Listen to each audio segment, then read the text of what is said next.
Hey everyone, this is Rayma. I am coming to you from my car because this is really the only place I have any quiet in my world. I think, roughly 3,000 children at this point, and every time I turn around, there's another kid. I don't know if they're mine. I'm not sure.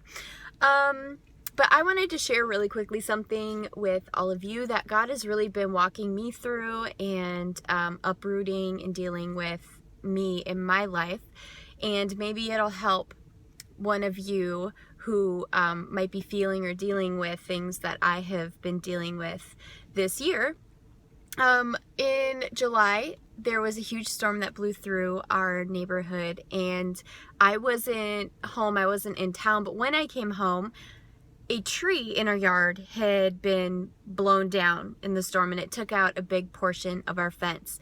And I'm not gonna lie to you, I didn't take care of that problem until November. So that dead tree hung out in my yard, and it wasn't a small tree, it was a fairly large tree, fenced down for quite some time. And I was too cheap to pay somebody to come rip it up and tear it apart and take it away.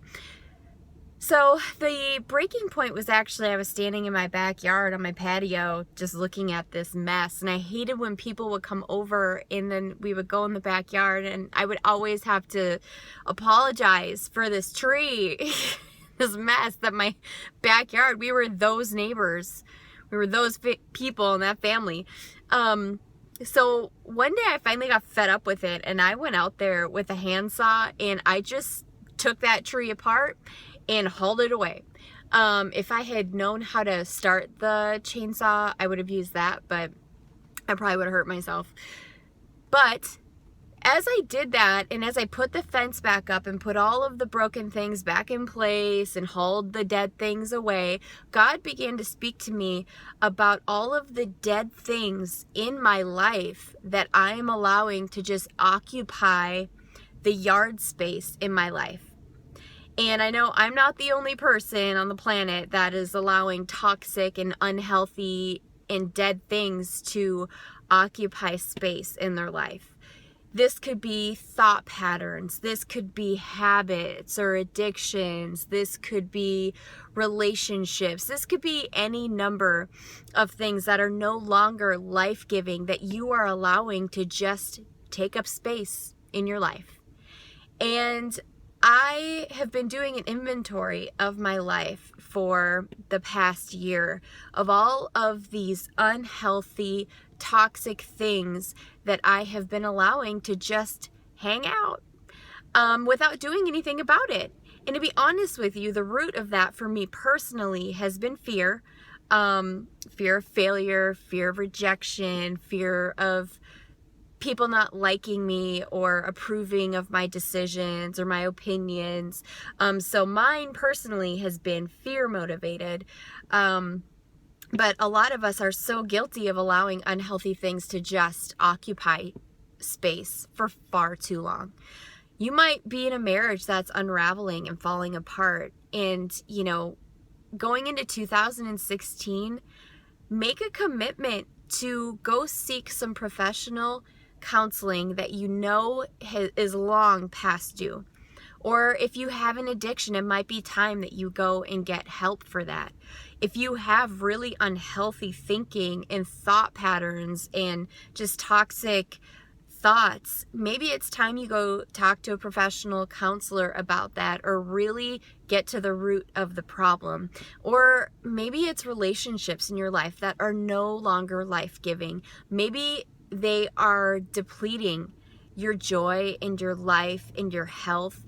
Maybe they're one-sided relationships. Maybe you are a people pleaser and you are so concerned with what everybody else thinks about you, if they like you, if they approve of you, that you can't even lay your head on your pillow at night without wondering what so-and-so thinks about you. And a lot of times we're so concerned about pleasing people. They're people that we don't even like sometimes. But I want to go into 2016 free from all of that. Just like I had to take the steps to chop up and take apart that tree in my backyard, it is time that we take responsibility for our own lives. You know, maybe 2016 you have to let friendships go. You got to get help on addictions or habits that you have. You got to do something to get the dead things out of your life.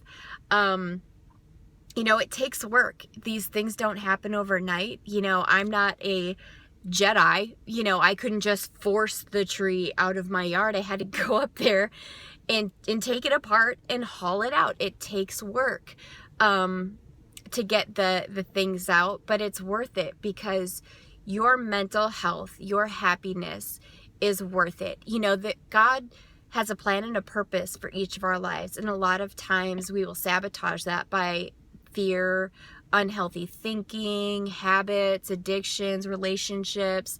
We will sidetrack what God's plan is because of the dead things in our life. And so I encourage you to take an inventory of your personal life. What are the dead things that you have been hanging on to, that you have allowed to occupy space? And really write those down, pray about those, reflect on those, and start to go to work. You know, I think going into 2016, we need to grow a pair and really step out and start doing what we need to do to get healthy, take responsibility for our lives and for our happiness, for our personal relationships with the Lord, that we need to stop worrying about what everybody thinks about us, because quite frankly, they're probably not thinking about us that often. And so let's be set free this upcoming year. Let's make a point to get healthy, to stop clinging to the things we should have let go of long ago, and start becoming and walking in who you are created to be and doing what you have been created to do. God is the one who opens doors before you that no man can shut. God is the one that holds your world in the palm of his hand. You don't need to worry about it. You don't need to be afraid about it. He likes you. He loves you. He approves of you. And that's really all that matters, because at the end of the day, we have one shot at this life. That's it. And I want to make my life count. I want to do what I've been called to do, and I know you do too. So start writing the stuff down. Start writing about the things that you want to let go of. Start writing about the things that God has put in your heart to do, and start praying about it, because when it's time, he will put you in the right place at the right time with the right people. And yeah, so that's what he's been dealing with me personally on. And I hope this encourages somebody out there watching this, that this is a year of freedom for you. Step out of the boat, get bold, get brave.